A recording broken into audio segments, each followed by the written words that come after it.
Welcome to another segment of Let's Talk Real Estate. I'm Mark Maris and I'm joined by my business partner Kyle Craig. And together we are the co-founders of Paragon Realty Advisors located in Uptown Dallas. Marry the house, date the rate. You've heard this 1,000 times from agents, from lenders, from everyone. The idea is to buy the house you want now, even if rates are high, and then refinance for a better rate when they eventually fall. But what if we told you that this popular advice is actually a financial trap? A trap that could cost you tens of thousands of dollars and lock you into a very high rate you were trying to escape. Today we are going to do a deep dive into the single most important calculation you must do before buying or refinancing in this market, the break-even point. Get this wrong and you will lose money. It's that simple. Our goal is to make this incredibly simple. By the end of this video, our analysis will show you 1, the simple break-even formula, and the 2 critical variables most people get wrong. We're talking about the so-called no-cost refinances and the after-tax savings your lender won't mention. 2, we'll expose the amortization trap. This is a hidden danger of refinancing that can trick you into paying more in total interest even when your monthly payment goes down. And 3, we're going to put the marry the house, date the rate strategy on trial. We will show you the exact market conditions where it's a brilliant move and specific common scenarios when it could be a catastrophic failure. Stick with us because understanding this is key to not losing your shirt in today's tricky market. Now Kyle is going to walk us through the fundamental framework you need to understand. Thanks, Mark. To understand that framework, let's start with a relatable scenario. Imagine you have a mortgage with a high interest rate and you see that rates have finally dropped a little. Your lender calls, offering to refinance. It sounds great, but a refinance isn't free. There are costs. The question is, when do you actually start saving money? That's the break-even point. The basic formula looks really simple. It's your total closing costs divided by your monthly savings. So if your refinance costs $5,000 and it saves you $200 a month, your break-even point is 25 months. After 25 months, you're in the green. But here's where we see mistakes. First, underestimating the costs. Lenders love to market no-cost refinances. Let us be clear. In our experience, there's no such thing. The costs, which can be 2 to 6% of your loan, don't just disappear. The lender either rolls them into your new loan balance, meaning you pay interest on them for years, or they give you a permanently higher interest rate to cover their expenses. Both options cost you money. The second mistake we often see is overestimating your savings. That $200 per month savings is pre-tax. Think about it. When you refinance to a lower rate, you pay less interest. That's the goal. But it also means your mortgage interest tax deduction gets smaller. So while you might save $200 with the bank, you might lose $40 or $50 in tax benefits. Your real after-tax savings are lower, which means your real break-even point is much longer. But as Mark will explain, that's not even the most dangerous part. That's a critical point, Kyle, because beyond the basic math lies even a much bigger problem. This is the most critical concept you need to understand. Let's call it the amortization trap.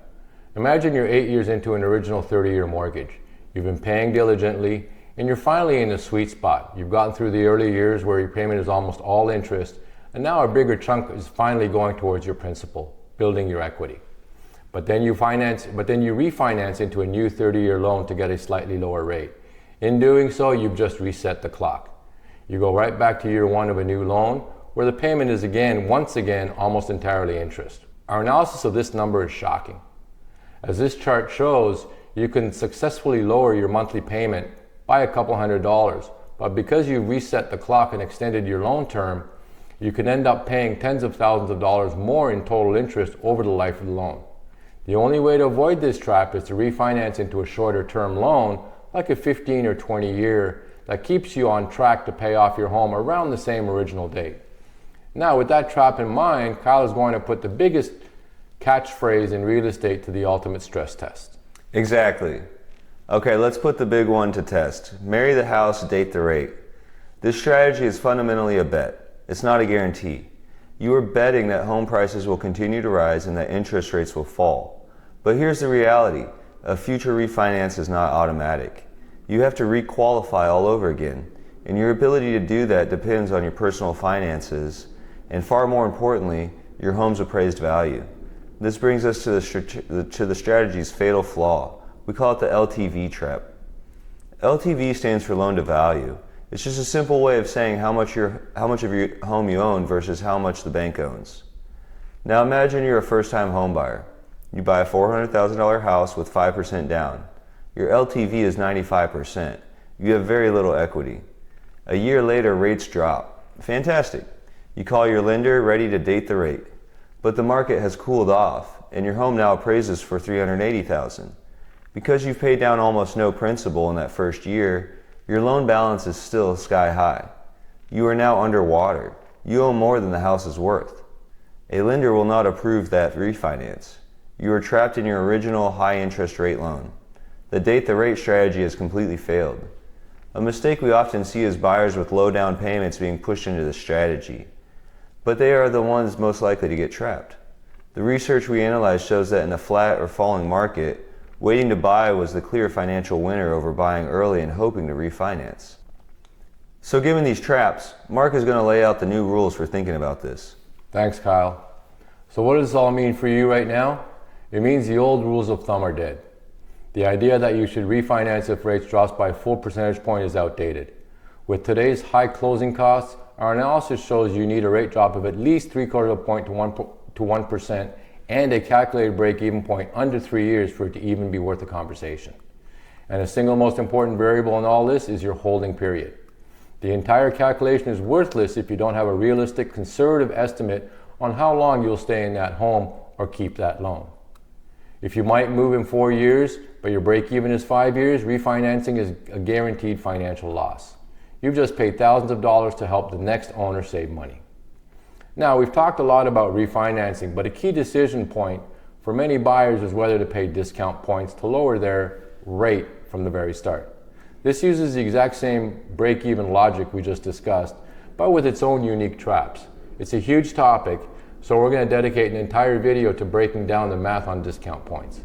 It's a shameless plug, but if you want to know when paying points is a brilliant investment versus just giving money to the bank, you'll want to subscribe for that. Here's the bottom line. Stop listening to the catchphrases. Don't just date the rate. You need to analyze the rate. A refinance is not a casual decision. It's a capital investment. That's right. You have to analyze it with the cold, hard math for the worst case scenario. What if prices dip? Not just the rosy forecast everyone is trying to sell you. Your home's future market value and your personal holding period are infinitely more important than a temporary interest rate.